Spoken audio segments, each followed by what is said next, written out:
Bonsoir à tous, bonsoir Pierre, bonsoir David, bienvenue sur le premier épisode de Nip Sport. Alors un premier épisode que vous retrouverez certainement dans le flux de Niptech, qui n'est pas pour l'instant diffusé sur le canal en live pour ceux qui connaissent déjà la famille Niptech. Donc pour nos éditeurs, Nip Sport, qu'est-ce que c'est? Nip Sport, c'est le podcast de la communauté Niptech qui va vous parler un petit peu de sport, qui va essayer de vous parler de tous les sports en général, en essayant d'éviter d'être un petit peu trop biaisé par, la pratique de David, mon compère, et moi-même, qui sommes beaucoup plus triathlon et course à pied. Et ce soir, pour ce premier épisode, nous avons l'honneur d'accueillir un aficionados de la famille Niptech et sportif également. On l'appelle ça de Pierre Journel. Bonsoir Pierre. Bonsoir Hermano, ravi d'être parmi vous. Bonsoir David. Bonsoir. Voilà, donc petite présentation de Nipsport, c'est fait. Pierre, je vais peut-être te laisser te présenter, nous dire qui tu es, ce que tu fais, est-ce que tu as déjà des expériences dans le podcast, est-ce que tes expériences sportives vite fait, et puis après on attaquera sur une petite partie news et actualité du sport, des sports en général, et puis on attaquera ensuite une partie dossier où on vous parlera des différents types de courses en équipe et en relais. On va aussi vous parler de comment travailler un petit peu votre posture et la qualité de votre foulée. Pierre nous fera un petit compte rendu sur comment est-ce qu'il est arrivé dans le sport et particulièrement la course à pied, quels sont les objectifs qui se fixent.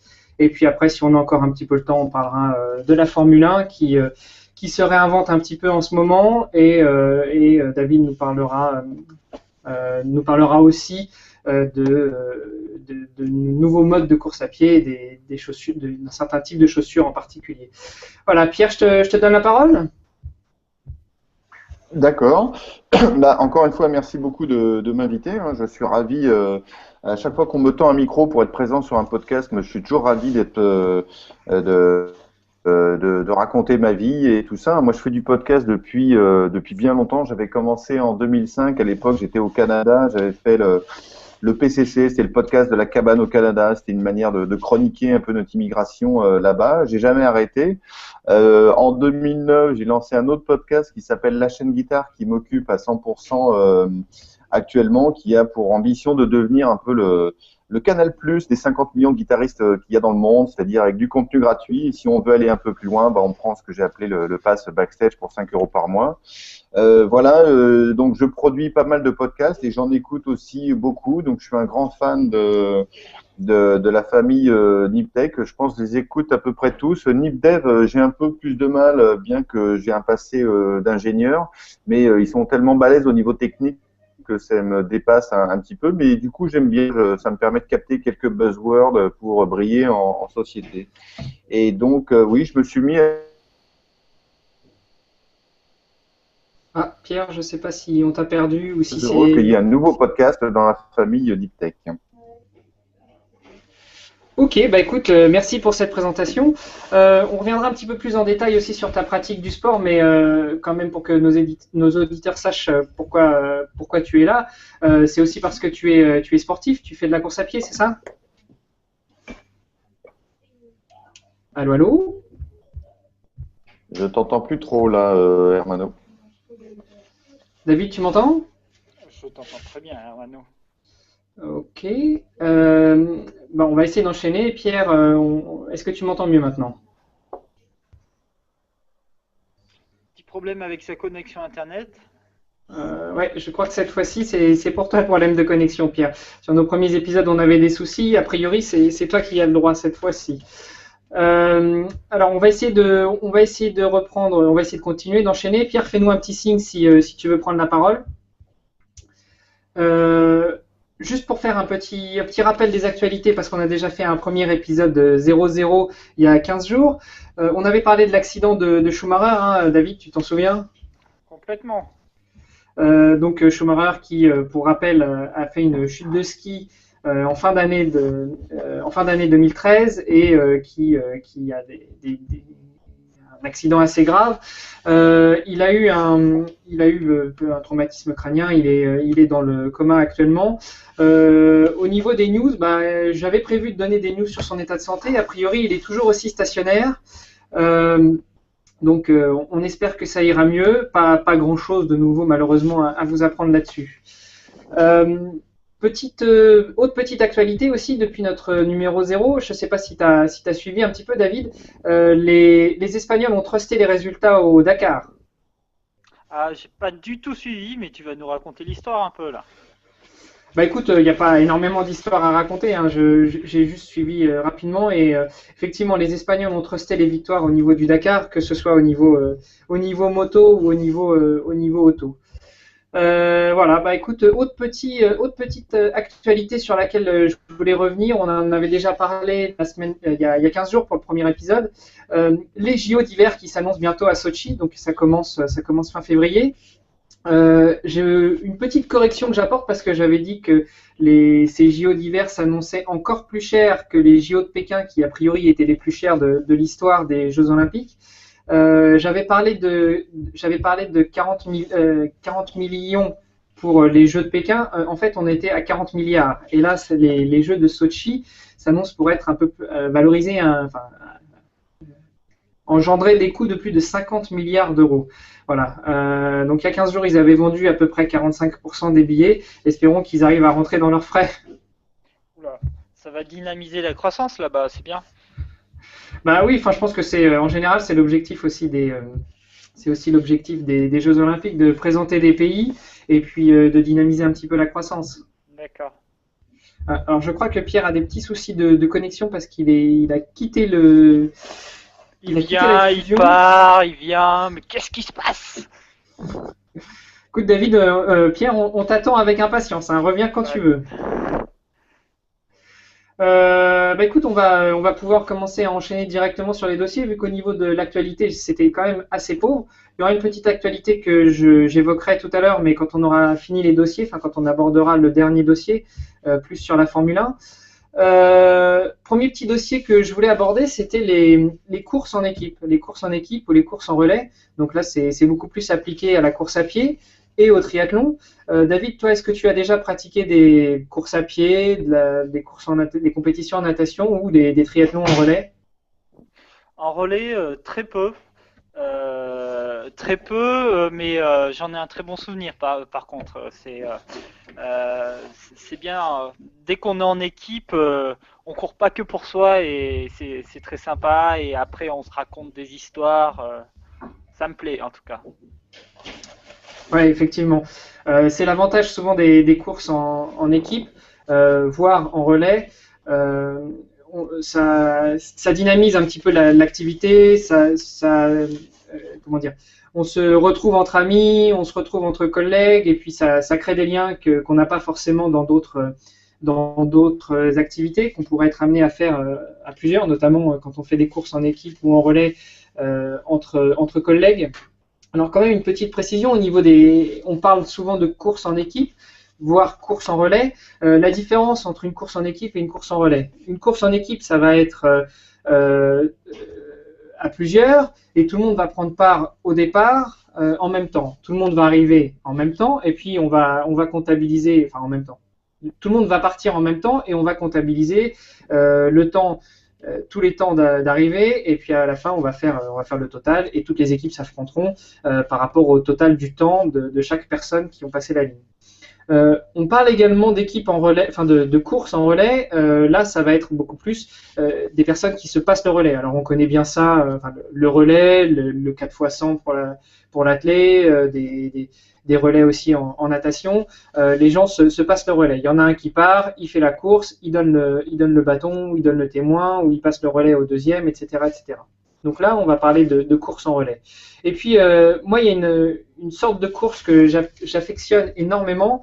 Je trouve que c'est très sympa parce que ça change des courses habituelles. Souvent, par exemple, si on prend sur un marathon, on va avoir, si on le fait en relais, il y en a un qui fait 10, il y en a un qui fait 10, l'autre fait 10, et puis le dernier fait 12. Voilà, on arrive à 42 km, un petit peu plus, 42, 195.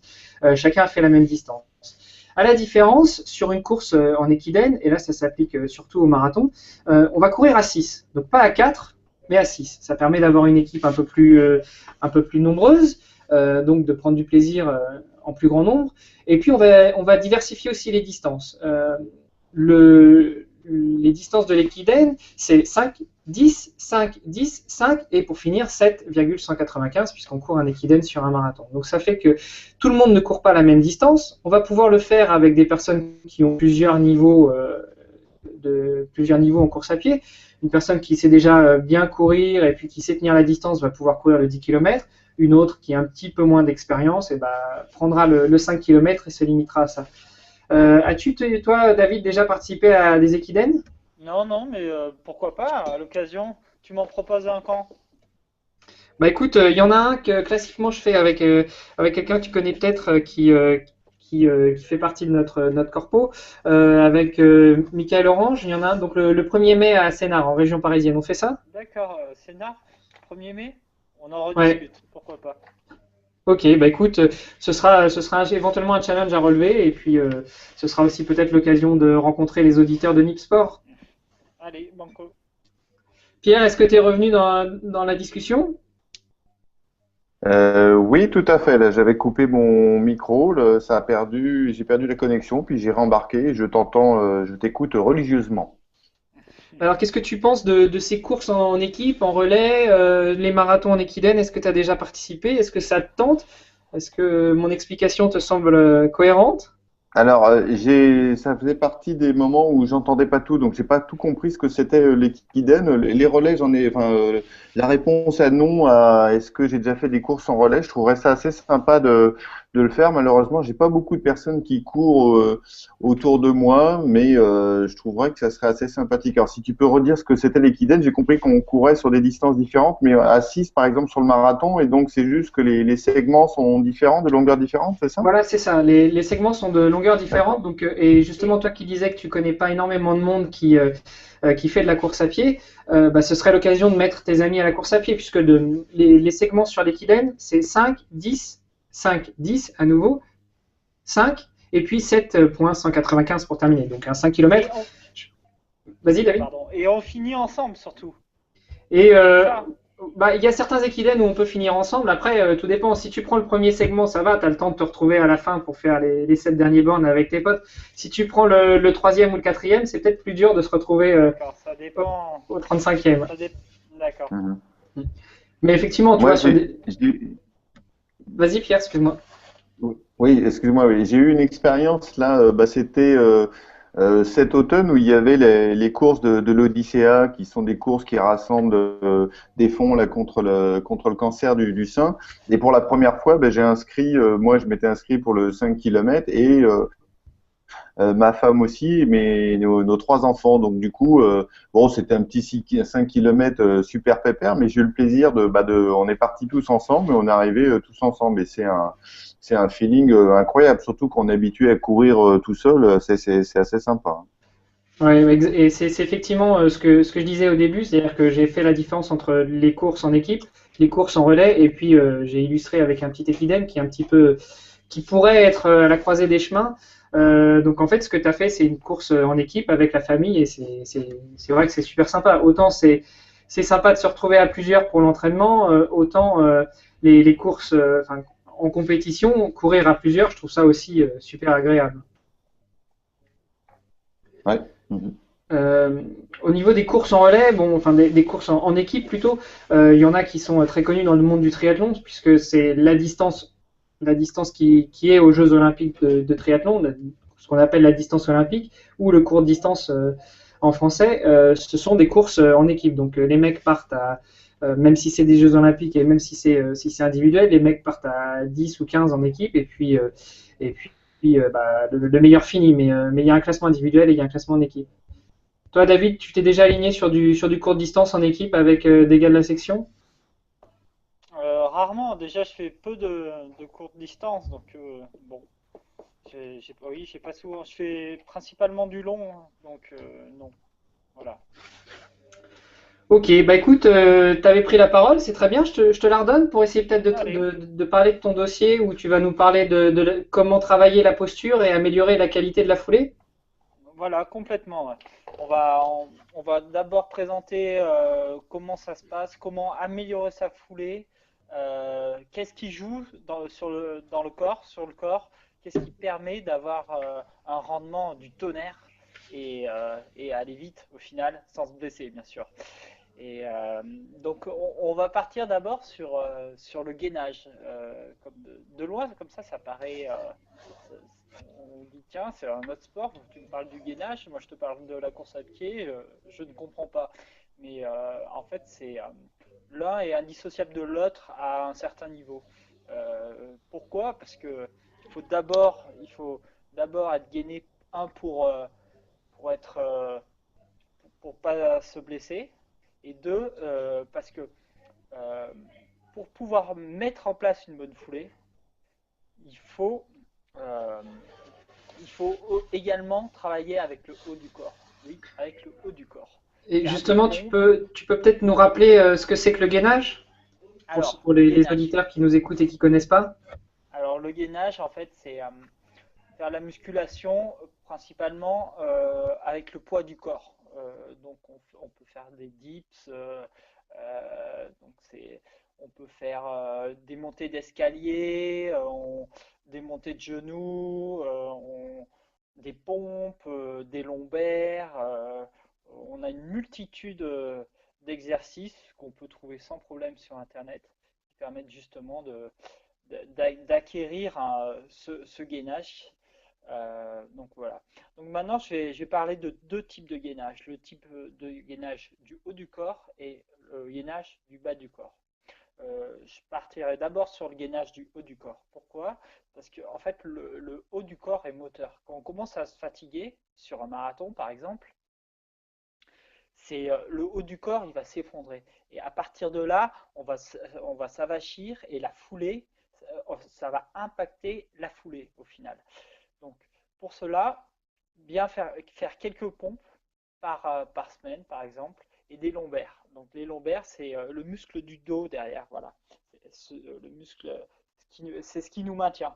Et une fois qu'on l'aura bien musclé, au final, voilà, on sera bien droit. Aussi, il faut bien ouvrir la poitrine comme ça, quand on court. Et ça permet d'être bien droit également et, et d'avoir au final une bonne foulée. Voilà. Donc, Je me permets juste d'intervenir. avec Moi, plaisir. il y a une petite astuce qu'on m'a donnée pour justement essayer de bien ouvrir la cage thoracique et puis en même temps de travailler les bras, mais ça, on en parlera une autre émission. C'est tout simplement d'essayer de garder les bras à 90 degrés, de rentrer les coudes et de sortir les doigts, enfin mettre les mains à l'horizontale et sortir les pouces comme si on voulait faire du stop. Donc mécaniquement, vous mettez les bras à 90 degrés et vous sortez les pouces vers l'extérieur comme si vous étiez en mode je suis en train de faire du stop. Vous allez voir qu'en courant, bah, ça va vous permettre de rentrer les coudes et donc d'ouvrir un petit peu la cage thoracique. Ok, je prends note, je prends note. Bon, et maintenant, donc, une fois qu'on est gainé du haut, il faut se gainer du bas, comme quand même on court avec les jambes, quoi, que je sache. Donc, Oui, il me semble pour que c'est pas ça, mal. Ouais. ouais, c'est pas mal, hein. Donc, allez, les jambes, comment se gainer? Faut, on a plusieurs muscles. On a d'abord euh, les mollets qui travaillent énormément. On a les cuisses et on a le fessier. Donc là, voilà, on va faire des escaliers. On peut se mettre sur le rebord d'un escalier, par exemple, et jouer sur les chevilles, en fait, sur la pointe des pieds, comme ça, jouer baisser, monter. Et là, vous allez voir, le mollet va chauffer très très vite, et au bout de 20 ou 30 flexions, extensions, vous allez tout de suite arrêter et vous aurez des courbatures le lendemain. Euh, donc, faire des exos comme ça, qu'est-ce que ça permet en fait? Ça permet de limiter l'impact euh, de l'appui et avoir un appui tonique et vif pour tout de suite euh, jamais s'avachir en fait sur le sol et toujours rester dynamique. Voilà. Donc une fois qu'on aura le bas et le haut, alors là après ça avance tout seul. Pas d'accord avec toi, Armano?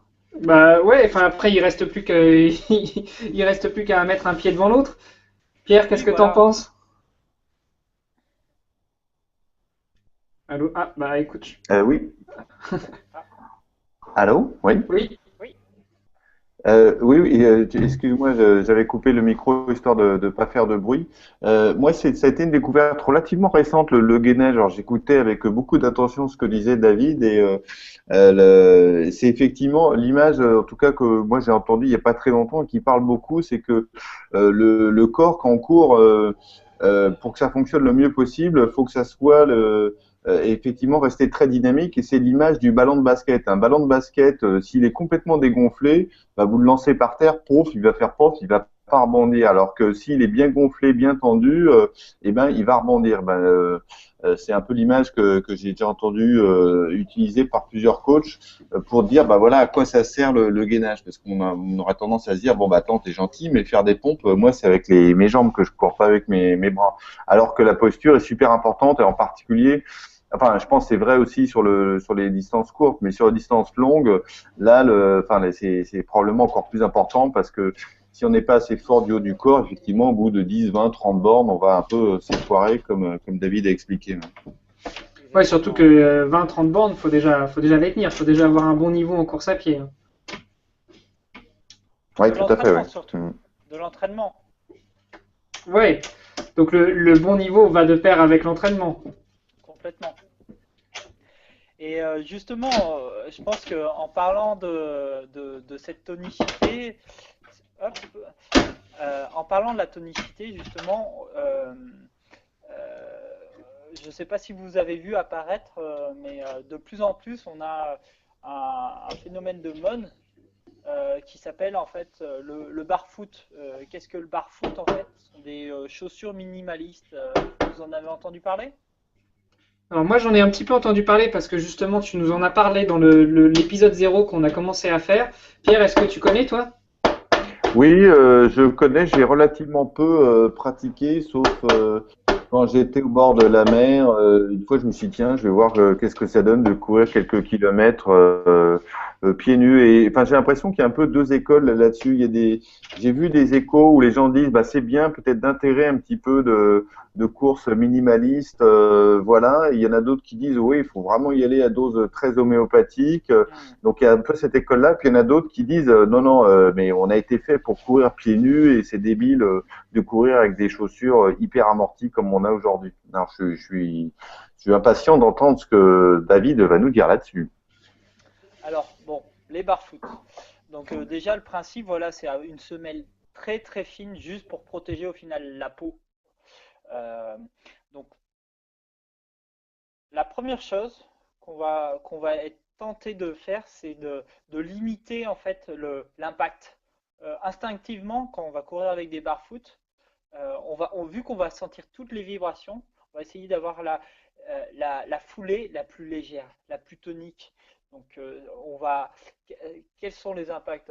Enfin, qu'est-ce que cela va créer? Ça va créer en premier une foulée rapide à haute fréquence, tac, tac, tac, tac, tac, au lieu de tac, tac, tac, tac. Donc voilà, beaucoup plus nerveuse. Et des petits pas, des petits pas. Pourquoi naturellement on va faire des petits pas? C'est parce que quand on fait des grands pas, on fait des grandes propulsions et donc l'impact au sol est supérieur. Quand on fait des petits pas, on fait des petites propulsions et l'impact est inférieur. Donc on a moins de traumatisme et comme ça compense le barfoot. Voilà, pas d'amorti, donc donc, on fait comme on peut pour en faire pour limiter ça. Donc, ça, c'est le premier impact. Le deuxième, euh, donc là, le premier, c'est plus sur la fréquence. Le deuxième, c'est donc la tonicité et le rendement. Voilà. Donc, une fois qu'on a fait ça, je sais, Hermano, tu me suis toujours? Ça va? Ah, je t'entends plus. Ah, mince. Allô? Non, c'était moi. Oui, je t'entends toujours David. C'est bien, c'est Moi aussi, super hein, intéressant. attends. Mhm. D'accord. Donc, donc on récapitule pour l'instant. La fréquence va augmenter, qui va permettre une limite des traumatismes euh, et une modification de la foulée. Donc, euh, comparé à des chaussures qui amortissent énormément, Voilà, vite, très rapidement, on va évoluer sur une modification radicale de la foulée. Donc maintenant, on va parler des effets négatifs. Donc, attends, je me permets d'intervenir, David. Donc, tu nous dis en fait que les barfoot, l'intérêt des barfoot, dans un premier temps, ça va être de nous obliger un petit peu à revenir, à modifier notre foulée, à travailler notre foulée et donc peut-être à l'améliorer, à faire des gestes avoir une fréquence plus élevée, mais peut-être moins taper ou aller courir plus de l'avant pour moins ressentir les chocs dans le talon, enfin, tout ça. Alors, c'est complémentaire au gainage au final. Comme le gainage permet d'être bien droit et le barfoot permet d'avoir la bonne foulée qui va bien avec. Donc, c'est faire du gainage et avoir un peu de barfoot, c'est parfait. Mais justement, on a quand même des points négatifs, c'est parce que on peut passer de la transition des chaussures qu'on a actuellement. Tout le monde a des ASICS qui amortissent, des Nike, ça amortit de partout et on sent plus rien. Donc passer à ça d'un coup, c'est sûr qu'il y a un risque de blessure. Là, au niveau de l'os n'est pas habitué, les articulations ne sont pas habituées, donc forcément, on risque de se blesser, malgré cette évolution rapide des pas. Donc il faut y aller vraiment progressivement, une fois par semaine par exemple, et sur des courtes durées. On va courir avec des barfoot, je dirais 20 minutes. Et là, ça peut devenir intéressant là, parce que normalement, on va pas se blesser si on court 20 minutes par semaine avec des barfoot. Bon, ça, c'est pas comme courir 3 fois par semaine 1 heure, donc ça risque pas grand chose. Et donc voilà. Et donc, Après, toi, oui. tu recommandes d'intégrer dans un programme d'entraînement classique des séances courtes de barefooting?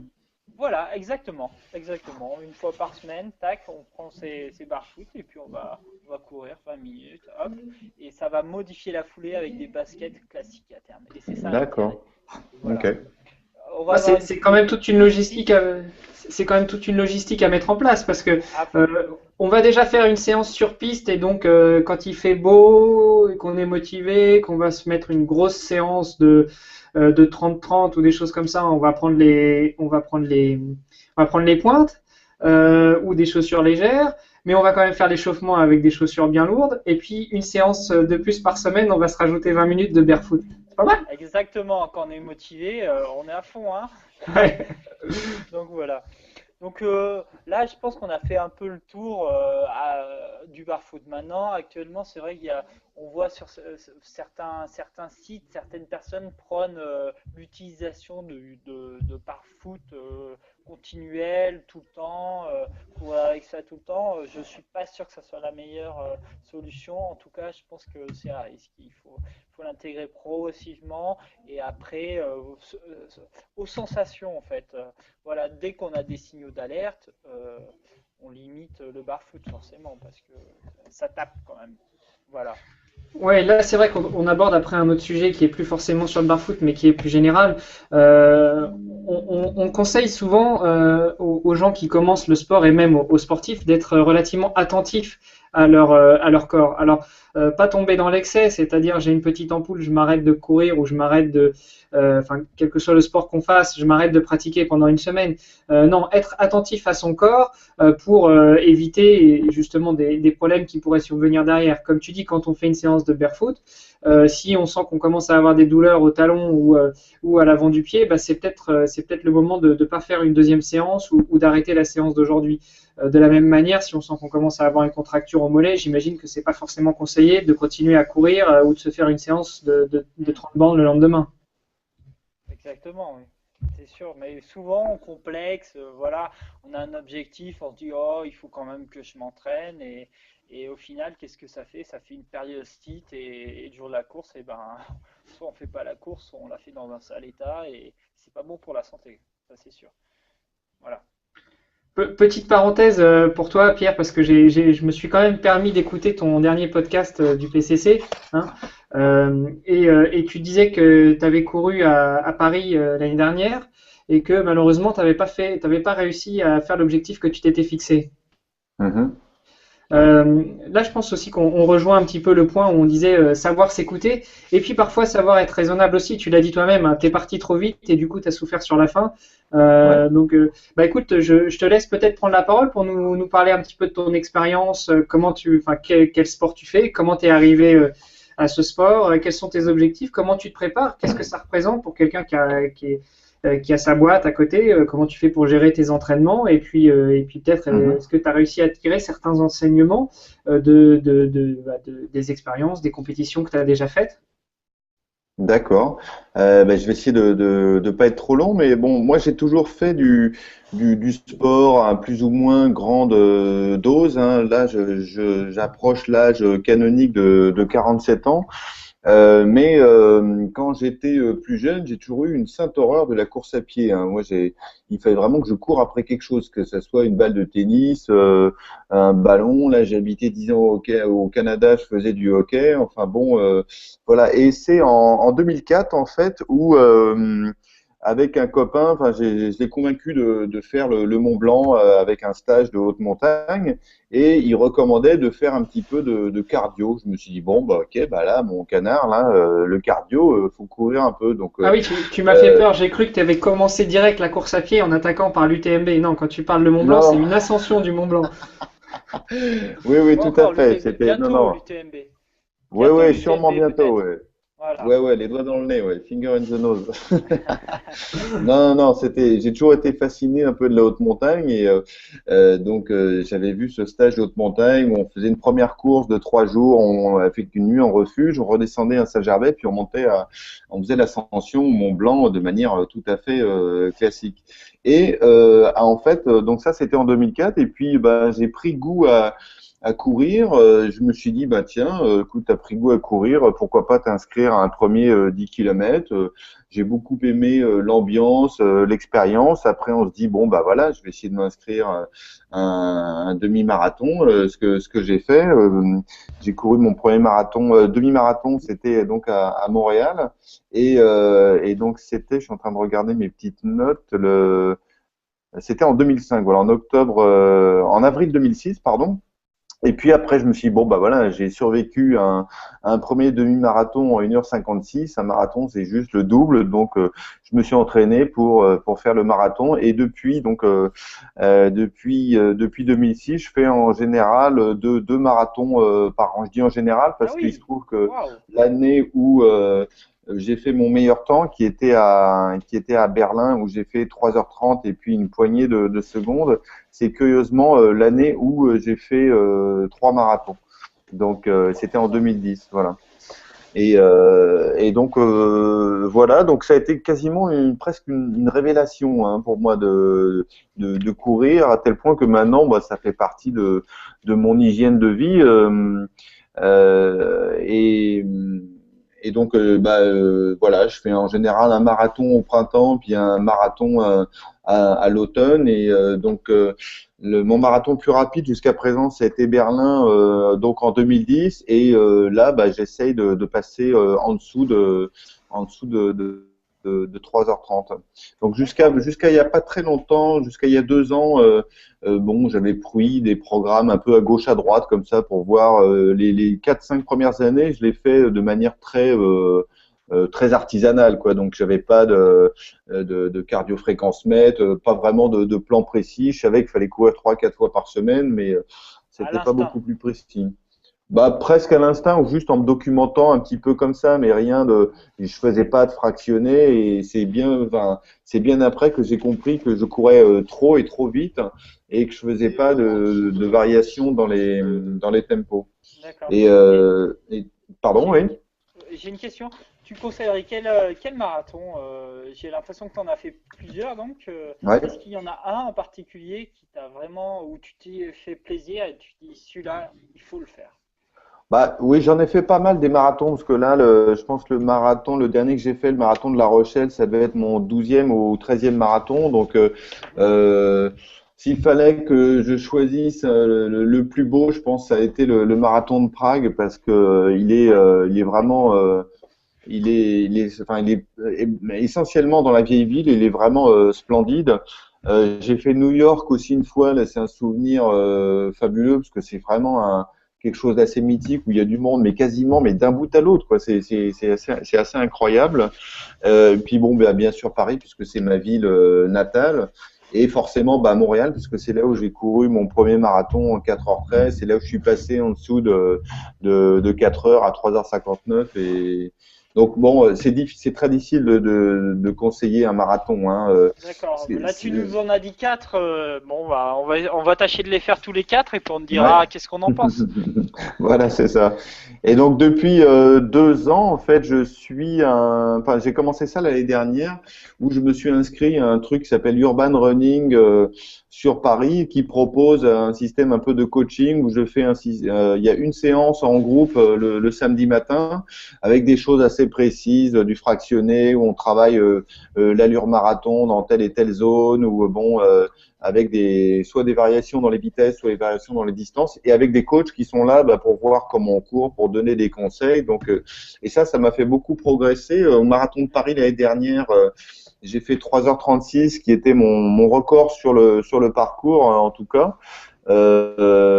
J'étais parti un peu trop vite parce que justement ce programme avait super bien fonctionné. J'avais été assez content de ma progression et du coup, au lieu de sagement viser 3h29 ou 3h30 et une poignée de secondes en moins, j'avais pris un objectif un petit peu ambitieux à 3h25 et ça paraît peut-être pas beaucoup 5 minutes, mais je pense que c'est juste la différence qui a fait que j'ai pas pu tenir l'allure jusqu'au bout. Et là, sur le marathon de La Rochelle, dont j'ai parlé dans le dernier PCC, j'avais pris comme stratégie de me caler sur le meneur d'allure de 3h30, mais qui est parti beaucoup trop vite au début.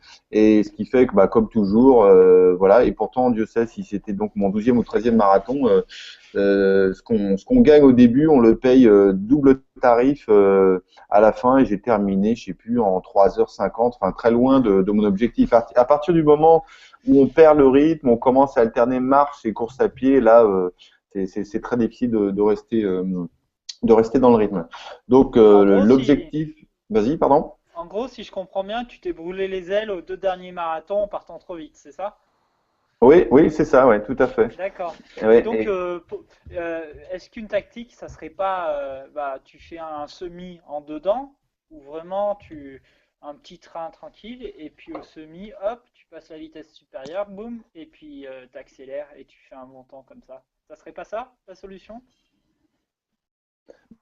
Oui, en fait, je pense la stratégie pour moi qui fonctionne, c'est que je parte dès le début, et tout le monde te donne ce conseil d'ailleurs quand tu fais un marathon, mais de partir le plus tôt possible, de se mettre le plus tôt possible sur ton allure. Et c'est ce que j'ai essayé de faire au marathon de Paris l'année dernière, sauf que au lieu de viser 4 minutes 57 du kilomètre, j'ai visé Mhm. 4 minutes 55 ou peut-être même un peu moins, et ces quelques secondes au kilomètre qui paraissent pas beaucoup, bah, c'était juste un petit peu au-dessus de mon niveau. Du coup, j'ai pas pu le tenir jusqu'au bout. Donc, c'était la bonne stratégie parce que dès le début, j'ai pas suivi une pace team, un ballon, les oreilles de lapin. Enfin, tout dépend. Il y a toujours des X formules en fonction des marathons.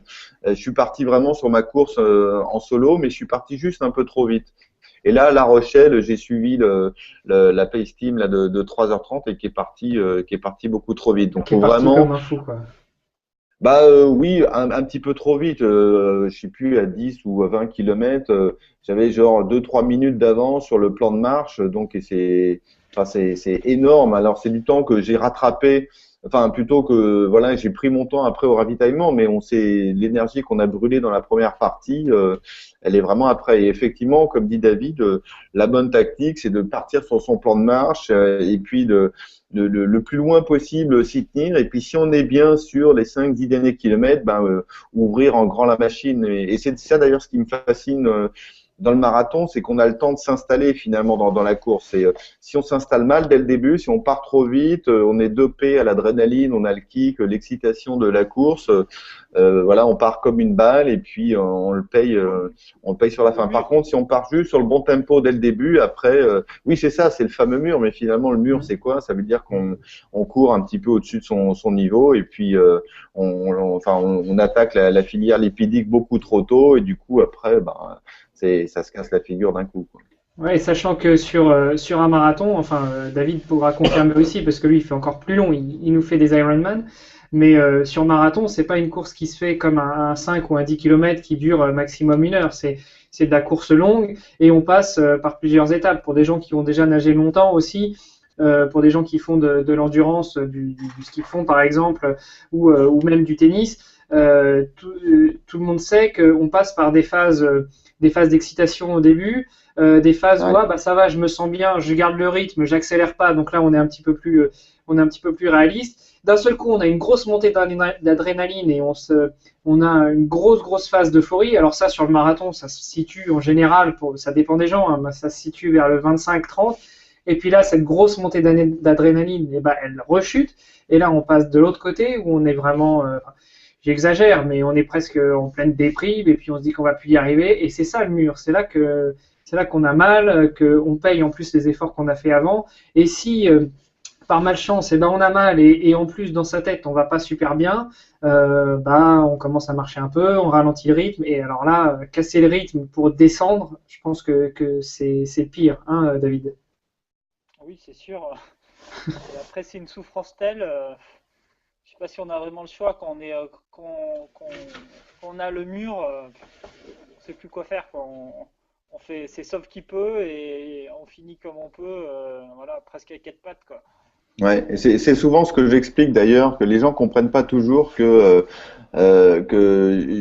je parle de mon cas personnel qui est loin d'être d'un niveau de compétition, mais les gens sont parfois étonnés des écarts que j'ai pu faire dans les performances entre le 3h30 que j'ai fait à Berlin, 3h36 l'année dernière à Paris, et puis là 3h50, je sais plus, des poussières à La Rochelle. On se dit, putain, mais il fait vraiment le yo-yo. Et en fait, à partir du moment où on a perdu un peu le rythme, vraiment cette fréquence de résonance Mm. qui serait idéale, eh ben on se désolidarise, on court un peu n'importe comment, on se met à alterner marche et course à pied, et puis du coup là, les écarts, les secondes précieusement gagnées dans les premiers kilomètres se transforment en minutes perdues assez rapidement.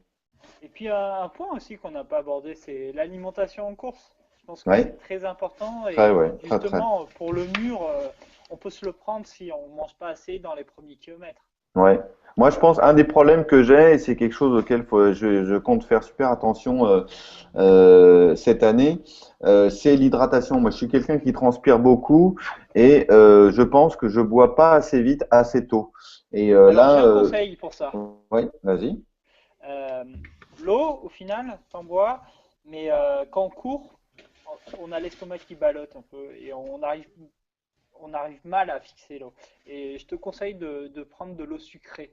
Soit l'eau Mhm. sucrée, soit l'eau avec du miel, soit de la boisson énergétique. Pour moi, c'est un peu pareil, les trois, sauf que dans un, tu as des minéraux dans la boisson énergétique, mais je pense que l'essentiel est quand même dans le sucre. Et ça va t'aider à Ouais. retenir cette eau et donc à être moins déshydraté au final. Et la question, Essaye c'est Mhm. comment est-ce que tu l'emmènes ton eau? Parce que sur les marathons, quand tu fais que du marathon, tu cours pas forcément avec une ceinture ou avec une gourde. Et Oui, quand tu arrives au ravito, tu t'as pas le temps de leur demander de te mettre un petit sucre dans l'eau. Donc comment est-ce que ah tu ramènes bah, ton matos? eh ben, tout simplement, souvent, soit tu as des verres, soit tu as des bouteilles au ravito. Donc, je chope trois quatre sucres, tac, en courant, je les mets dans ma bouteille que j'ai pris également au ravito. Je remue un peu, s'il n'y a pas de bouchon avec la main, je m'en mets un peu de partout, ça colle. Et puis, au final, ça me fait de l'eau sucrée. Voilà, par exemple. Bon alors Pierre, t'auras bien remarqué quand même que David c'est un super pro de chez pro, hein, parce que je sais pas toi, mais en tout cas moi déjà j'ai du mal à attraper un verre et à pas m'en foutre partout quand je passe au ravito. Alors, alors aller prendre une bouteille, mettre des petits sucres dedans, le mélanger et puis te garder la bouteille pour t'hydrater tous les kilomètres. David, franchement t'es un champion. Mais ça t'occupe en plus durant une Ouais, course à pied. Au bout d'un moment, c'est long un marathon, hein. ah ouais c'est vrai, ça te change les idées, tu penses à autre chose, tu te Ouais, concentres Ouais. voilà. sur autre chose. Voilà, tu fais ton Non, check-up, mais là. moi, ce que je vais faire pour cette année, c'est que je vais partir avec des petites gourdes avec moi, peut-être 250 ou 500 millilitres Ah, c'est sur le lourd, hein. début. Oui, non, c'est lourd, mais au moins, je pourrais m'hydrater dès le début, puis compléter avec ce que je boirais au ravitaillement. Et à mi-course, eh bien, voilà, mon épouse viendra pour me donner, on se retrouvera pour récupérer deux autres petites gourdes pleines pour me permettre de boire. de manière continue, parce que c'est ce que j'ai remarqué très souvent sur les marathons. Comme je transpire beaucoup, très souvent vers le kilomètre 30-35, là vraiment je souffre de la soif. Et si je souffre de la soif, ça veut dire que c'est déjà trop tard, ça veut dire que j'ai pas assez bu, pas assez tôt, quoi. Et j'entends tout à fait ce que tu dis par rapport à l'eau sucrée. Je pense qu'effectivement c'est important de partir avec, alors pas quelque chose de trop sucré parce qu'après on s'écœure là, mais de pas emmener que de l'eau. Ouais. Ouais. Ouais, et pour la petite anecdote, moi, comme je suis au Luxembourg, j'ai déjà fait plusieurs fois le marathon et le semi-marathon. En fait, le départ est au même moment. C'est une course qui se fait en night run. On part vers 18 heures et puis pour les plus rapides, on rentre au coucher du soleil. Pour ceux qui traînent un peu plus, ils rentrent en pleine nuit. C'est assez sympa. Il y a une superbe ambiance. Et là, par contre, au niveau ravitaillement, même si c'est un grand marathon, hein, c'est un marathon qui est fait c'est un marathon qui a le label ING, donc les mêmes qui font le marathon de New York. Ouais. Au niveau du ravitaillement, il y a des problèmes. Hein. Ici, il n'y a pas de bouteilles, c'est des verres. Et ils ont des grandes bassines de 15-20 litres qui remplissent au tuyau d'arrosage. Et puis quand le mec arrive pour prendre son ravito, il trempe le verre dedans, il te le donne. Alors je te laisse imaginer derrière au niveau hygiène. Et puis, Ouais. si tu cours ton marathon en 2h30, ça va, tu es dans les premiers, donc tu as les premiers verres. Quand tu cours ton marathon en 3h, 3h30, 4h, tu tapes déjà toutes les mains des collègues, des copains qui sont passés avant. C'est assez sympa. Ah ouais, c'est cool, ouais, tout à fait. Et donc pour terminer donc mes objectifs de cette année, là je suis inscrit au semi-marathon de Paris et au marathon de Paris. Donc l'objectif c'est de passer en dessous de 3h30 à Paris. Et j'avoue qu'après je suis assez tenté par allonger la longueur je suis à deux doigts d'être complètement décidé de faire la Saint-Élion parce que c'est une course qui a l'air d'être assez magique. Alors là c'est 75 km, c'est vraiment du lourd quoi. Mais ça m'intéresse pas mal, ouais. Voilà. Donc tout à l'heure, quand tu étais parti, quand je présentais sur l'Equidène et sur les courses en relais, on s'est presque donné un rendez-vous avec David. Tiens d'ailleurs, David, j'ai l'impression qu'il est parti aussi. Ouais. On s'est presque donné rendez-vous sur l'Equidène de Sénart le 1er mai, donc c'est fixe, hein, c'est tous les ans le 1er mai. Donc toi, la Saint-Élion, tu voudrais la faire en entier ou pour la première année, tu voudrais le faire en équipe avec des potes et puis profiter aussi? Je sais pas, pour l'instant, j'ai jamais fait de course en équipe, mais moi je sais que, enfin bon, c'est un peu présomptueux de ma part de penser que je vais forcément arriver au bout de 75 km, mais comme j'ai un tempérament plus de moteur diesel que de sprinter, et peut-être je suis un peu inconscient, mais la distance me fait pas peur, quoi. Sûrement que je vais souffrir, que ça va être dur, etc. Mais d'après les feedbacks que j'ai eus, à partir du moment où on a de l'expérience en marathon, qu'on a le volume d'entraînement, si on suit un programme adéquat, le 75 km, c'est pas tellement un problème. Donc, a priori, en tout cas, si je m'inscris, je suis pas encore complètement sûr, parce qu'après, faut organiser un peu la logistique. Ça serait pour la faire en solo. Ok, bah écoute, bon courage. Hein. Moi aussi, je serais un peu tenté par allonger les distances au niveau course à pied, mais je me fixe d'abord d'autres objectifs, et puis une fois que j'aurai atteint ces objectifs, de marcher dans les traces de David peut-être, je me mettrai sur du plus long ou sur de l'ultra, donc soit de la course plus longue comme la Saint-Élion, soit avant de partir sur des ultras comme l'UTMB, des choses comme ça. Ouais, d'accord. Voilà. Bon, bah écoute, normalement, merci beaucoup en tout cas pour ce partage d'expérience. On te souhaite beaucoup de bonheur dans tes entraînements et beaucoup de bonnes réussites pour les objectifs que tu te fixes. Merci. Pour passer au point suivant, bah, David devait essayer d'enchaîner. Malheureusement, je crois qu'il a quitté la conversation. Lui aussi doit avoir des petits problèmes de connexion. Je voulais faire un petit passage sur la Formule 1, mais je pense que je vais le reporter au prochain épisode parce qu'on s'était dit qu'on essaierait de faire un peu moins d'1 heure et on est déjà pas loin de l'heure de diffusion. Juste quand même pour passer sur une petite suggestion qu'une personne m'a faite. Ah, David est revenu. Oh, voilà. Oui, je disais donc déjà, je remerciais Pierre pour cet échange d'expérience et puis avoir partagé ce moment avec nous. On va peut-être zapper le dossier sur la Formule 1, David, parce qu'on est déjà pas très loin de l'heure de l'émission. On reviendra dessus dans les émissions suivantes. Je sais pas ce que tu en penses. Ok, avec plaisir. Super. Je voulais quand même essayer d'introduire une petite tradition dans les émissions de Nip Sport, en espérant que, comme tu nous as souhaité au tout début, Pierre, qu'on en fasse plus de 300 et quelques, hein, qu'on atteigne la même longévité que toi sur le PCC. T'es à quelle émission là d'ailleurs sur le PCC? 298, quelque chose comme ça, auquel il faut rajouter en fait les plus de 200 émissions que j'ai fait sur la chaîne guitare et puis quelques dizaines sur la chaîne éléphant qui parle d'Evernote, quoi. Ah ouais, donc t'es un vrai podcast addict, mais pas uniquement Des en deux tant côtés que... du micro, ouais, c'est Ouais. ça. Bah écoute, super. En tout cas, c'est encore un honneur de t'avoir avec nous et puis que tu aies Impressionnant. participé. Ouais.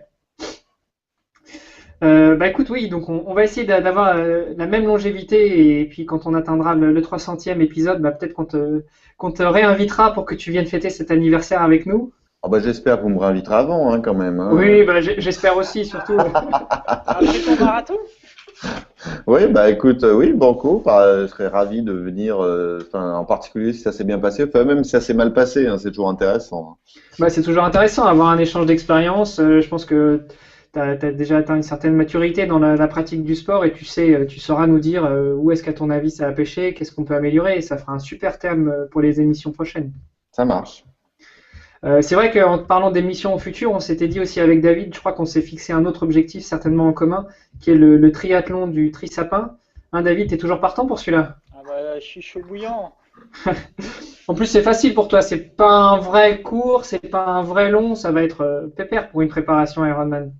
Pépère, ça dépend à quelle intensité on le fait, mais oui, c'est dans les monts du Lyonnais et c'est un cadre paradisiaque, c'est un régal. Par contre, voilà, qu'est-ce qui est plat, c'est la natation dans le lac. Après, ça monte et que ça soit en vélo ou à pied, c'est vallonné, mais quel plaisir. Ok, bah donc écoute, on s'est donné rendez-vous là-bas. Peut-être que ce sera l'occasion de, peut-être pas de faire un live, mais de faire une petite émission rapide ou de faire un partage d'expérience avec nos auditeurs quand on mettra le podcast en ligne. On essaiera de parler un petit peu de la course en elle-même, avant, après, pendant. J'y crois pas trop, hein, parce que si on est en train de nager sur le vélo ou en train de courir, on n'aura peut-être pas la tête à prendre le micro.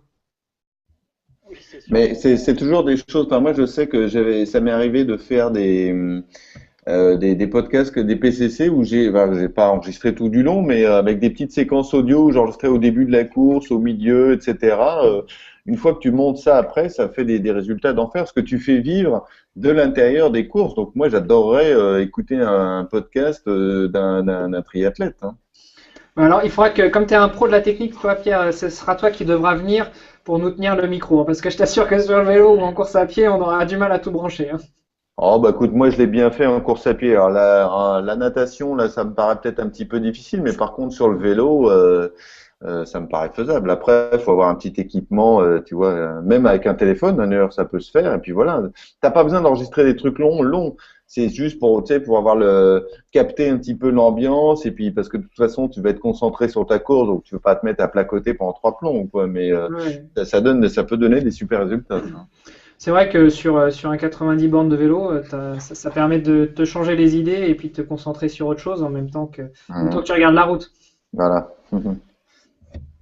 Ok, bah écoute, donc pour revenir dans les petites traditions que je souhaitais mettre en place, j'en parlais à l'épisode 0, il y a un service de l'hôpital ici à Luxembourg qui est spécialisé en médecine sportive et qui fait très régulièrement, enfin qui sort très régulièrement et de plus en plus maintenant des études sportives. Je mettrai le lien dans les notes de l'émission.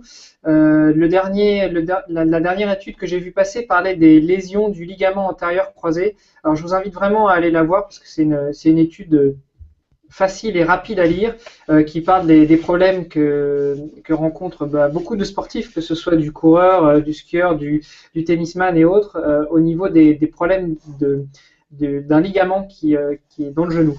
Alors je vais pas vous faire l'étude, enfin je vais pas vous lire l'étude pendant l'émission, mais je vous invite vraiment à aller la regarder. Je mettrai le lien dans les notes. Autre petite, alors il ne parle pas que du problème, pour revenir sur le problème du ligament croisé antérieur, il ne parle pas que du problème en lui-même, ils évoquent aussi quelques solutions pour guérir ce problème, qui passe souvent par l'opération d'ailleurs. Autre petite tradition, avant d'arriver à la tradition de la famille Niptech avec la côte,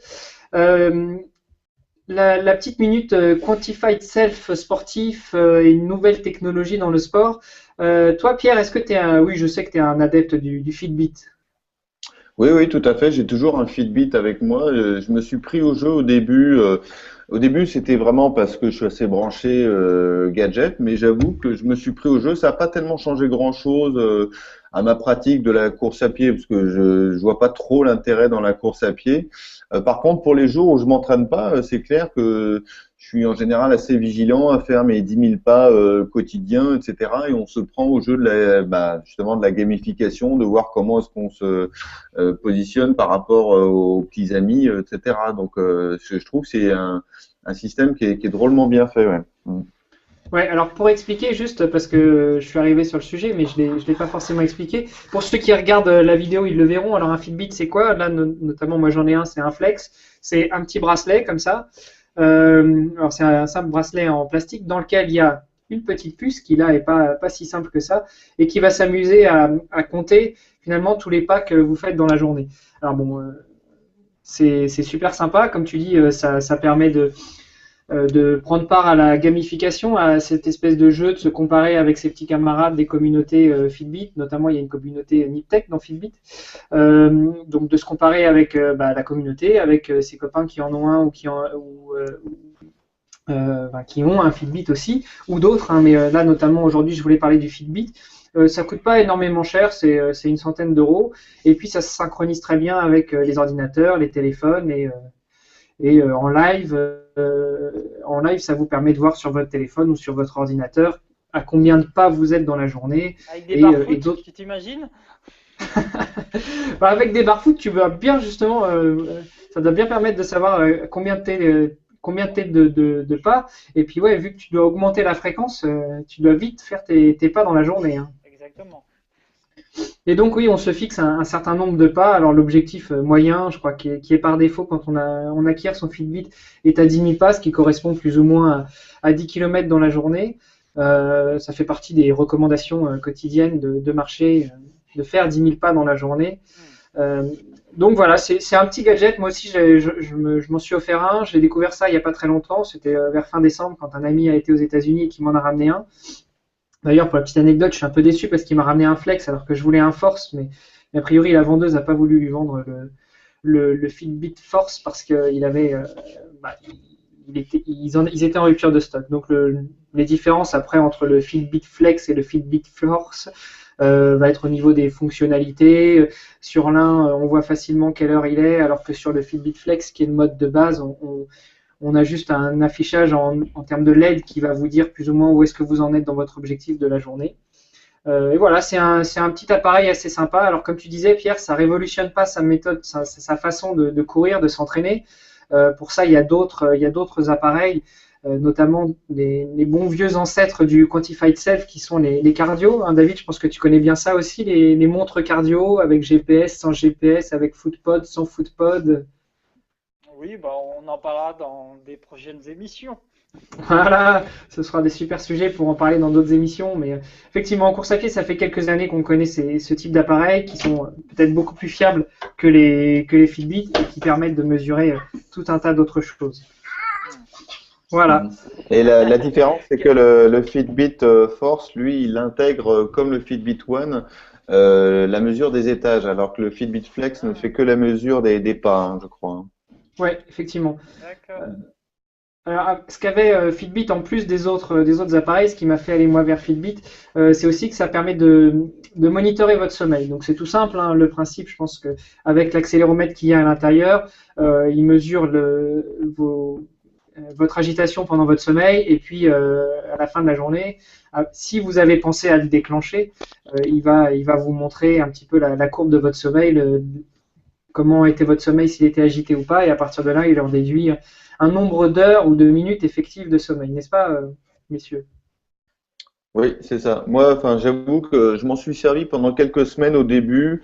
mais je trouve la servitude de déclencher quand on s'endort et de redéclencher quand on se réveille trop importante. Et en plus, en général, on est assez bien, enfin, on sent bien si on a passé une mauvaise nuit ou une bonne nuit. Donc, moi, j'ai vite arrêté cette partie-là. Alors que le nombre de pas, c'est pas toujours évident enfin, on se rend pas toujours compte si on a couru, enfin, si on a marché 3, 5 ou 10 000 pas dans la journée, quoi. Ouais. Alors moi j'aimais quand même une petite réserve hein, sur l'histoire du Fitbit et des mesures de pas. Je sais pas comment sont les autres bracelets connectés. Euh, pardon. Mais j'ai remarqué par exemple que si je me brosse les dents, il va me compter des pas. Donc c'est un accéléromètre hein, qui mesure le mouvement finalement de l'endroit où on met le bracelet. Donc ce serait peut-être plus cohérent, on va dire, de le porter à la ceinture ou de le mettre à la cheville. Mais voilà, après, c'est sûr qu'on ne fait pas 10 000 mouvements en se brossant les dents, mais je pense qu'il y a quand même un pourcentage d'erreurs à prendre en compte à la fin de la journée. Ouais, c'est sûr. Ouais. Oh, bah, c'est quand même une évaluation, hein. Oui, Moi, j'ai remarqué, en tout cas sur les grandes distances ou quand je peux comparer, quand je cours, quand je compare la distance que donne moi j'ai un Fitbit One, donc c'est le modèle qu'on accroche à la ceinture ou qu'on peut se mettre autour du cou là. mhm. L'évaluation de distance est quand même relativement bonne, mais ça reste une évaluation. Et puis le but du Fitbit enfin des Jawbone et compagnie, c'est pas de faire de la mesure, hein, c'est enfin de la mesure précise, c'est de vous dire ah bah là vous avez vraiment pas foutu grand chose aujourd'hui, vous avez fait que 3 km au lieu de 10 quoi. Donc c'est pas vous avez pas fait vous avez fait 3 km 825 au lieu de 3 km 422 quoi, hein, c'est Ah oui, c'est sûr, c'est sûr. Mais c'est vrai que c'est sympa, on se prend au jeu. Moi, je me suis facilement pris au jeu aussi pour me remotiver après les fêtes, pour essayer de battre les camarades de la communauté et me dire, ah, aujourd'hui, je suis qu'à 7000 pas, va peut-être falloir que j'aille courir 10 bornes exactement, c'est pour ça, ouais. atteindre mes 20. Voilà, voilà. David, tu voulais rajouter un petit quelque chose? Non. Non, j'ai non, j'ai tout dit. Ok, bon, bah, on abordera dans un prochain épisode encore une petite note que j'avais mise, quelque chose que je trouvais sympa, qui sont les chaussettes connectées. Bon, on verra ça un peu plus tard. Voilà, bah écoutez, avant de terminer, juste la petite tradition de la famille Niptech, la petite quote. Alors celle-ci, je sais pas, je saurais pas te dire de qui elle est. Je pense, enfin en tout cas, moi je l'aime bien. Je me demande même si c'est pas moi qui l'ai inventé, mais il y en a certainement d'autres qui y ont pensé avant. Ah, Pierre, t'es revenu en vidéo, c'est Ah, sympa. Ouais, c'est pour faire un petit coucou pour la fin. Voilà, donc ma petite citation, elle est toute simple, c'est t'enflamme pas, tout ce que tu descends, il faudra le remonter. Alors ça, c'est un petit clin d'œil pour les coureurs qui ont souvent tendance à relâcher dans les descentes et puis qui se rendent pas forcément compte que derrière, eh ben, ce qu'ils ont descendu, va falloir le remonter et redoubler d'efforts. C'est vrai, tout à fait. On pourra mettre ça en pratique au Trisapin, David. hmm. Oh, nous, c'est à bloc tout le long, non? Ah ouais. Tu commences à fond, t'accélères au milieu, puis tu finis à donf, c'est ça? Voilà. On finit comme on peut, quoi. Ok, bah écoutez, messieurs, merci beaucoup d'avoir participé à cette émission. Pierre, j'espère que tu t'es bien amusé. Ah oui, c'était bien plaisant et j'ai appris plein de choses, donc je suis bien content et encore une fois très honoré d'avoir été invité pour ce Nip Sport numéro 1 et j'espère qu'il y en aura tout plein derrière. Bah écoute, Nickel. c'est tout le mal qu'on puisse se souhaiter. Pour conclure, tu peux peut-être nous dire où est-ce qu'on peut te retrouver sur Internet, sur Twitter, sur ton blog, dis-nous tout. Oui, d'accord. Alors, ben, le point central, je pense, c'est mon compte Twitter. Donc, mon compte Twitter, c'est @pjournel, donc PJOURNEL. Voilà, si vous êtes fan de guitare, vous pouvez aller sur lachaîneguitare.com. Si vous voulez écouter le PCC, m'entendre raconter mon dernier marathon qui était celui de La Rochelle, c'est sur lepcc.net. Et puis, bah voilà, je pense que ça suffit, quoi, hein. Bah écoute, c'est pas mal pour te joindre. David, je te laisse dire où est-ce qu'on peut te retrouver ou tu veux que je te redonne ton nickname Oh, mais Twitter? c'est sur Twitter, David Lebras, voilà. Voilà, David tout est dit. Lebras avec un T. Donc de toute façon, on mettra tout ça dans les notes de l'émission, mais effectivement, vous pouvez retrouver David sur @davidlebras sur Twitter. Pour Nipsport, bah, c'est tout simple, hein, @nipsport avec ou sans S, il y a deux comptes, donc vous pourrez nous retrouver facilement. Et pour moi, c'est @ironmanolux sur Twitter. Merci beaucoup d'avoir été parmi les premiers auditeurs de ce podcast, ce premier Nip Sport. Et puis, on se souhaite de durer le plus longtemps possible. Merci encore à vous tous. Merci à mes compères pour avoir participé à cette émission. Et puis, à très bientôt. À très bientôt. Bye bye.